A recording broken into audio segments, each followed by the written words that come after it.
बस भड़काने के लिए सब काम कर रहे हैं। ये किसी डेवलपमेंट के लिए काम नहीं हो रहा है। आप किसी कब्रिस्तान में कैसे किसी को बसा सकते हैं? किसी ईदगाह पे कैसे किसी को रेजिडेंशियल बना सकते हैं? सरकार जब से आई है मुसलमानों का ही विरोध कर रही है हर मसले पे। ये सरकार बिजनेसमैन है, व्यापार है। ये व्यापारी कर रही है, कुछ कर नहीं रही, दिखावा है, छलावा। ये बिल हमारे बड़े जो आलिम हैं, हमारे रहबर हैं, वो अगर कहेंगे नुकसान है तो सारे लोग के लिए नुकसान है। ये कहना है कि अन्य मुद्दों को हल कर ले सरकार, मुसलमानों के मुद्दों को छोड़ दे। कोई हल नहीं कर रही है। किसका हल कर रही है सरकार? उनको टीवी डिबेट दिखाएंगे, दिखा दीजिएगा। एकदम पैसे में इतना ताकत है, पैसे के लिए हर कोई बिक सकता है। हम आप लोग भी बिक सकते हैं, आप भी बिक सकते हैं, हम भी बिक सकते हैं। हम नहीं बिक सकते, आप अपनी बात बताओ। नमस्कार, हिंदी नेटवर्क देख रहे हैं आप, मैं हूं आपके साथ वैभव सिंह। सदन में वक्फ बिल पास हो गया है। कुछ जो मुस्लिम समाज के लोग हैं इस बिल के समर्थन में है और कह रहे हैं कि कहीं कहीं इस बिल के पास होने से उत्थान होगा। वहीं कुछ लोगों में इस बिल को लेकर एक भ्रांति है, लोग कह रहे हैं कि कहीं कहीं ये नुकसान हमारे समाज के लिए होगा। बिल पास हुआ है, क्या कहेंगे इस पर? ये बिल बहुत गलत पास हुआ है, ये नहीं होना चाहिए था। सरकार को एक रिलीजन के बीच में इंटरफेरेंस नहीं करना चाहिए। रिलीजन का अपना रूल नियम कानून होता है, सरकार का अपना चीज है। ये हमारे अपनी जमीनों पे हक जमाने के लिए सरकार इंटरफेयर कर रही है। वक्त के पास काफी करोड़ों की संपत्ति है। अब सरकार की नजर उस पर पड़ी है कि हम उसमें से अपना कैसे निकाल ले, क्लियर कर ले, कुछ ना कुछ एक्वायर कर ले। ये चीज बहुत गलत हुआ है और इस समय इंडिया का जो कॉन्स्टिट्यूशन सिस्टम है पूरी तरह से खराब हो चुका है। कोई भी आप वक्फ बिल में जितने भी मेंबर्स थे, टोटल 22 मेंबर्स बैठाए गए थे, जिसमें 2 फीमेल और 10 मेल्स थे सिर्फ जो मुस्लिम्स थे। बाकी 12 जो मेजोरिटी वोट्स था वो नॉन मुस्लिम्स के पास था। तो जो भी बिल पास हुआ है वो हमारे विल से नहीं हुआ है, हमारे विल के अपोजिट में पास हुआ है। तो इसमें कोई भी आप अपना मतलब जो बोल सकते हैं हमारे सपोर्ट में नहीं हुआ है। लेकिन जो सरकार है वो लगातार ये दावा कर रही है कि कहीं कहीं जो मुस्लिम समाज के जो गरीब लोग हैं उनके उत्थान के लिए काम होगा। जिस प्रकार से जी सवाल ले लीजिए। जिस प्रकार से वक्फ के पास आपने खुद स्वीकार किया इतनी एकड़ जो भूमि है और तमाम चीजें उसको लेकर सही ढंग से काम करे, ऐसा सरकार का दावा है कि लाभ होगा। सरकार के पास बहुत सारी और जमीनें हैं। आप उन जमीनों पे क्यों आ रहे हैं जो किसी प्रॉपर मकसद के लिए दी गई हैं? ये जमीनें कहीं ऐसी तो नहीं कि कहीं से कब्जा किया गया है। हर जमीन ने किसी ने डोनेट किया है। ये वो सारी जमीन ही है जी। वो डोनेटेड वाली जमीन। आप जो ऑलरेडी जमीनें अवेलेबल है जिसपे किसी का राइट नहीं है उन सबको करिए ना। कई सारी ऐसी जमीनें हैं जो खाली पड़ी है 20 शहरों में, जिनके कोई वारिस नहीं है। अब आप उन सब पे नियम लाइए, उन सब पे तो कोई काम नहीं हो रहा है। जो ऑलरेडी एक रिलीजन से कनेक्टेड है, आप बस भड़काने के लिए सब काम कर रहे हैं। ये किसी डेवलपमेंट के लिए काम नहीं हो रहा है। आप किसी कब्रिस्तान में कैसे किसी को बसा सकते हैं? किसी ईदगाह पे कैसे किसी को रेजिडेंशियल बना सकते हैं? वो ऑलरेडी सरकार कह रही है कि ये बसाने का काम नहीं होगा, जो गलत चीजें हैं उसको दूर करेंगे। गलत चीजें किस तरह की गलत चीजें? आप किस example तरीके से, दीजिए। मतलब आप क्या कहना चाहते हैं कि सरकार जो आप लोगों की भूमि है उस पर दूसरों को बसा देगी, ऐसा मतलब आप लोग समझ पा रहे हैं? आप उस सरकार आप बोले हैं ना हमको बात। हम तो ये बोल रहे हैं कि जो जमीन जिस पर्पस के लिए डोनेट की गई है उसको उसी में यूज करने दीजिए। जिसका ऑलरेडी राइट्स जिसके पास है वो अपने राइट के हिसाब से अपना यूज करे। आप उसमें इंटरफेरेंस क्यों डालना है अपना? अगर आपको इंटरफेरेंस करना है, जो ऑलरेडी आपके पास एक्स्ट्रा जमीनें हैं उस पे करिए ना, अगर आप डेवलपमेंट के लिए करना चाह रहे हैं तो। चलिए आपके पास आएंगे, रुके रहिएगा। भाई साहब क्या नाम है आपका? तनवीर आलम। आलम साहब क्या कहेंगे इस पर, जो वक्फ का जो बिल पास हुआ है, क्या कुछ आप समझ पा रहे हैं इस पर? सीधा सीधा यही बात कहेंगे, ये सरकार बिजनेसमैन है, व्यापार है। ये व्यापारी कर रही है, कुछ कर नहीं रही है, बस दिखावा है, छलावा है, बस कुछ नहीं हो रही है। कैसे और कुछ कैसे होगी? कैसे व्यापार? बस वही है, जमीन जो बची है उसको बेचेगी और जो इधर उधर से काम दिखावा हो रहा है, जो आज अमेरिका में जो आज टैरिफ ऐसा माहौल है उसको दिखावा में इसको बटोर रहे हैं। मतलब कैसे आप ये कह सकते हैं कि जमीन जो है बेच देगी सरकार? वो हो रहा है, देखिएगा, बिजनेसमैन सरकार है, ये कुछ होने वाला नहीं है, सीधे सीधे बात है। जो बिल पास हुआ है इस पर कुछ जानकारी है, क्या कहेंगे आप? देखिए, ये बिल जो पास हुआ है, ये सरकार जो है निरंतर जो है जो जनता की मूलभूत मुद्दे हैं उनसे ध्यान भटकाने के लिए निरंतर इस तरह के बिल, अभी देखिए आप कुछ दिन पहले जो है किसानों के लिए कानून आया था, वो 3 काले कानून, 700 किसानों की जान लेकर के सरकार ने उस कानून को वापस लिया। तो इसी प्रकार सरकार ये निरंतर जो है जो हमारी मूलभूत आवश्यकताएं हैं, आज आम आदमी जो है, हिंदुस्तान का आम नागरिक जो है, उसे क्या, आपको मुसलमानों के बारे में अगर इतनी ही फ़िक्र है, तो आप उनके एजुकेशन में कुछ अच्छी व्यवस्था करिए, उनको अच्छी स्कॉलरशिप दीजिए, उनके शिक्षा के लिए आप उसमें कुछ काम करिए, उनके स्वास्थ्य के लिए कुछ काम करिए, ठीक है? उनकी जो मूलभूत आवश्यकता है, उनकी पूर्ति के लिए आप कार्य करिए। पर आप एक ऐसा नहीं करेंगे, आप जो है ये जो है लोगों को ध्रुवीकरण के लिए पॉलिटिक्स है पूरी तरीके से, माइंड ऑफ डाइवर्सिटी का खेल है।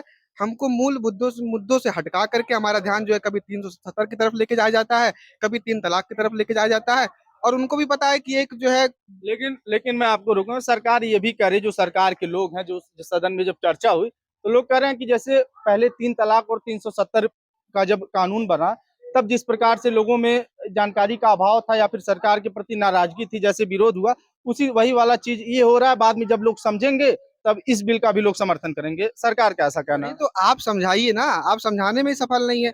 जब कोई चीज आप हमें समझा नहीं पा रहे हैं, हमारी फायदे की चीज अगर आप हमें समझाने में ही असमर्थ है, तो आप उससे हमको लाभ कैसे दिलाएंगे? जो बात आप हमको समझा ही नहीं पा रहे हैं, तो लाभ कहाँ से दे देंगे आप हमको? तो पहले आप हमको समझाइए, ठीक है, और हमारी भी बातों को समझिए।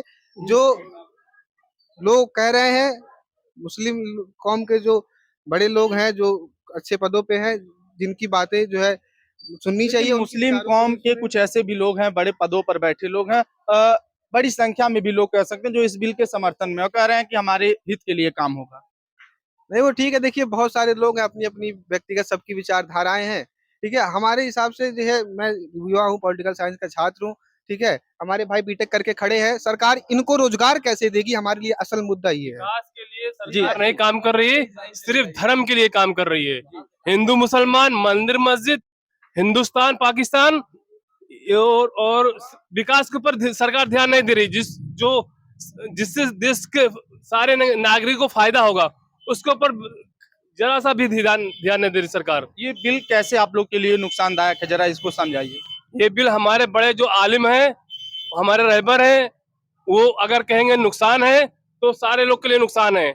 हम लोग, हमारे अगुवाकार वो हैं आलिम लोग, जो जैसे आलिम कहेंगे हमारे, हम उसके मुताबिक चलेंगे। लेकिन बड़ी संख्या में एक सवाल ये भी है, बड़ी संख्या में ऐसे लोग हैं जो तारीफ कर रहे हैं इस बिल की। आप ही के समाज के लोग, आप ही के जो बड़े आलिम हैं और जो बड़े पदों पर बैठे लोग हैं, वो समर्थन कर रहे हैं और कह रहे हैं कि कहीं न कहीं जो गरीब मुसलमान है, जो दबे कुचले मुसलमान है, उनके लिए कहीं न कहीं हित का काम करेगा ये बिल। ये सब वो जो कुछ लोग कह रहे हैं, वो जो है सरकार के चिट्टू हैं, सरकार के जो है पैसे लेकर काम कर रहे हैं कुछ लोग। जैसे कुछ मीडिया वाले भी ऐसे काम कर रहे हैं सरकार के हित में। हम मीडिया वाले को, सारे लोग को नहीं बदनाम कर रहे हैं, नहीं कर रहे हैं, लेकिन कुछ लोग बिके हुए हैं, बिके लोग ये सब काम कर रहे हैं। जिस तरह मीडिया भी बिक कर काम कर रही है, इसी तरह आलिम भी बिक कर कुछ लोग काम कर रहे हैं। तो आप ये मान रहे हैं कि आपके समाज के ही लोग बिक गए हैं जो सरकार के पक्ष में हैं? जी जी जी। ये कैसे दावा कर सकते हैं कि अगर कोई किसी चीज के विरोध कर रहा है तो वो ईमानदार है, अगर कोई समर्थन में आ गया तो वो बिक गया है? पैसे अगर आपके आलिम जिनकी बात आप कर रहे हैं, अगर वो समर्थन कर रहे हैं इस बिल की, तो क्या वो बिक गए हैं? पैसे में इतना ताकत है, पैसे के लिए हर कोई बिक सकता है। हम आप लोग भी बिक सकते हैं, आप भी बिक सकते हैं, हम भी बिक सकते नहीं, हैं। हम नहीं बिक पैसे सकते, आप देता है। अपनी बात बताएं। नहीं, हम पैसे की बात कर रहे हैं। पैसा ऐसा लालच चीज है कि हर कोई अगर पैसे के लालच में आ सकता है। पैसा बड़ा है, ईमान का कोई वजूद नहीं है। कुछ लोग ईमान बेच देते हैं पैसे के लिए, सारे लोग ईमान नहीं बेचते हैं, लेकिन कुछ लोग पैसे के लिए ईमान बेच देते हैं। भाई साहब, क्या नाम है आपका? मोहम्मद जावेद। जावेद साहब, वक्फ बोर्ड का जो नियम है, जो उस पे बिल पास हुआ है, उसके विषय में क्या कुछ जानकारी? अब तो चीजें साफ हो गई हैं और खबरों में भी आ गई हैं, बिल पास हो गया है और जो मुस्लिम समाज के लोग हैं वो भी इस बिल में क्या कुछ चीजें हैं, क्या अच्छी हैं क्या बुरी हैं, इसके बारे में समझ रहे हैं। आप क्या इस पर कहना चाहेंगे? वक्फ बोर्ड पे अच्छी तो कुछ नहीं है। सरकार जब से आई है मुसलमानों का ही विरोध कर रही है हर मसले पे। 3 तलाक, वक्फ बोर्ड, कब्रिस्तान, नमाज नहीं पढ़ने देंगे, ये नहीं करने देंगे। कहते हैं माननीय अमित शाह कि हम तो पसमादा मुसलमान का समर्थन कर रहे हैं, डिवाइड एंड रूल कर रहे हैं। उनका ये चाल कामयाब नहीं होगा। लेकिन वो आपके मुसलमानों में भेद डाल रहे हैं, बड़े या छोटे का, ये गलत कर रहे हैं। और कैसे उसका भेद फायदा डालना है? वो तो कह रहे हैं कि जो पुराने हमारे हमने बहुसंख्यक भाई, सवाल ले हम लीजिए। उसका जवाब दें उनके। हमारे बहुसंख्यक भाई रोटी, कपड़ा और मकान, पढ़ाई लिखाई, दवाई, रोजगार मांग रहे हैं, तो उसको भटकाने के लिए हिंदू मुसलमान, कब्रिस्तान, मस्जिद, मंदिर ये कर रहे हैं। उनकी सरकार है। बहुसंख्यक भाइयों को बहकाने का ये मुसलमानों पे वार नहीं है, ये ओबीसी बैकवर्ड पे वो वार कर रहे हैं।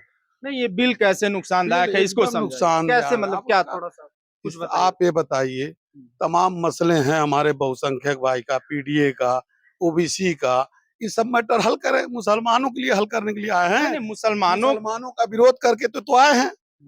कब का क्या किस मैटर सरकार तो- आप सर- आपको अमित शाह जी हैं, मान लीजिए कोई किसी धर्म जात का हो, मतलब आप ये मान रहे हैं अब कोई हमारा किसी हमारा धर्म सवाल का हमारा सवाल भाई साहब सुनिए, आपका ये कहना है कि अन्य मुद्दों को हल कर ले सरकार, मुसलमानों के मुद्दों को छोड़ दे। कोई हल नहीं कर रही है। किसका हल कर रही है सरकार? उनको टीवी डिबेट आप दिखाएंगे, दिखा दीजिएगा, एकदम दिखाएंगे वो हल अभी नहीं आप कर रही है। वो सिर्फ ये इसलिए कर रही है, देखो मुसलमान को 80 रुपये में चावल मिल रहा है, तुमको 40 रुपये में मिल रहा है, ये भरमा रही है सिर्फ। अब बहुसंख्यक भाई भी समझदार जान रहे हैं 4 से 5% का हेर फेर है पूरे वोट में, पूरे भारत में।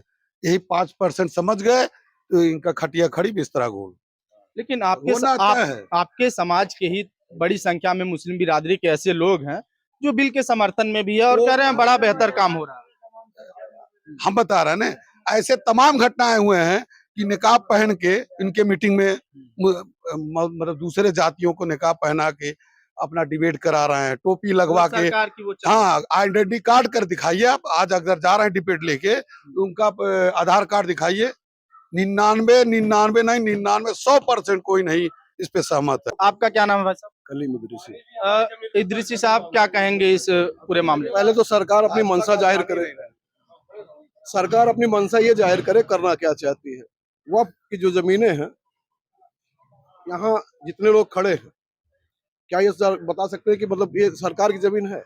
ये हमारी अपनी जमीनें हैं जो हम अपनी स्वेच्छा से, अपनी इच्छा से, मतलब कौम की खिदमत के लिए मैं मस्जिद आपको मदरसों बता के दूं, लिए आप लोग को तो एक- पता भी होगा, वक्फ का अर्थ ही होता है जिसको अल्लाह के रास्ते दान करना। तो मेरे कहने मतलब ये है कि हम अपनी कौम के लिए, अपनी मतलब लोगों के लिए, उनके उत्थान के लिए हमने ये जमीनें वक्फ की हैं, तो इसमें इनका क्या हस्तक्षेप, क्यों हस्तक्षेप करेंगे? मेरे वह बोर्ड में ये अदर लोगों को रखेंगे तो क्या अपनी जो है संस्थाओं में हमको रखेंगे? अगर रखेंगे तो ठीक है, नहीं रखते तो फिर गलत है। मतलब आपका मांग है कि हमारे धार्मिक चीजों में अन्य लोगों को जगह ना दी। बिल्कुल नहीं रखना चाहिए। जो चीज हमारी है वो हमारी है। हमने अपने अपने स्वेच्छा से अपनी चीज को दान किया है, अपने लिए, अपनी कौम के लिए और अपने धर्म के लिए, तो फिर आप उसमें तीसरे को क्यों इन्वॉल्व करेंगे? आज से नहीं, सदियों से मुसलमानों को जो जिस तरह से परेशान किया जा रहा है, ये हमारे सब्र का इम्तिहान है। और आपने देखा भी होगा वैभव जी कि हर मसले में हमने जो है सब्र किया है, और इस कौम ने जो सब्र दिखाया है, अब इसको कितना आप जो है कितना इम्तिहान इसका लेंगे, कितना इम्तिहान लेंगे? सच्चाई 5-6% का है सर पूरे एवरेज में। पहले तो माननीय मोदी जी 14, 19 और 24 का अगर ग्राउंड फिगर देख अमित लीजिए, शाह ने एक सवाल जोड़ लूं फिर आप बोल दीजिए। अमित सवाल नहीं लेंगे। हम सवाल नहीं, हम बड़ी बात आपके जरिए जनता तक पहुंचाना चाहते हैं। 54% का वोट था, 24 में 43 हो गया और इसके बाद 39 है।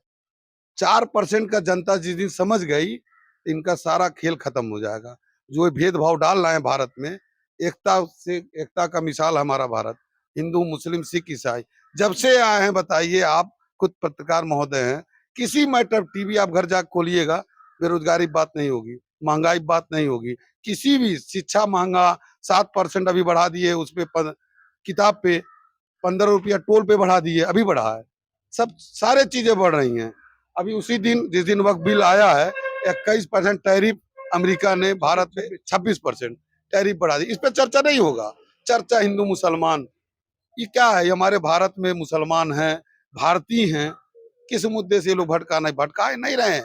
ये मुसलमान का कुछ नहीं नुकसान कर रहे हैं। मुसलमान वैसा ही जीरो है, पहले से इतिहास है, भारतीय रिकॉर्ड बता रहा है। ये पीडीए ओबीसी को ये बर्बाद कर रहे हैं, बाकी सारा खेला इनका हो। तो तमाम मुस्लिम बिरादरी के लोग थे, हमने बात किया, समझा कि ये पूरा जो राजनीतिक समीकरण चल रहा है, जो राजनीतिक मुद्दा देश भर में कहीं न कहीं सबसे बड़ी चर्चा का विषय है, उस पर मुस्लिम बिरादरी के लोगों से हमने बात किया। साफ तौर पर अधिकांश लोगों में इस बिल को लेकर नाराजगी है, लोग नाराजगी जाहिर कर रहे हैं और साफ तौर पर कह रहे हैं कि कहीं कहीं सरकार ये हमारे हित के लिए नहीं काम कर रही है और इस बिल से सभी मुसलमानों का नुकसान होगा। तमाम अन्य खबरों के लिए हमारे साथ बने रहें, देखते रहें हिंदी नेटवर्क। धन्यवाद।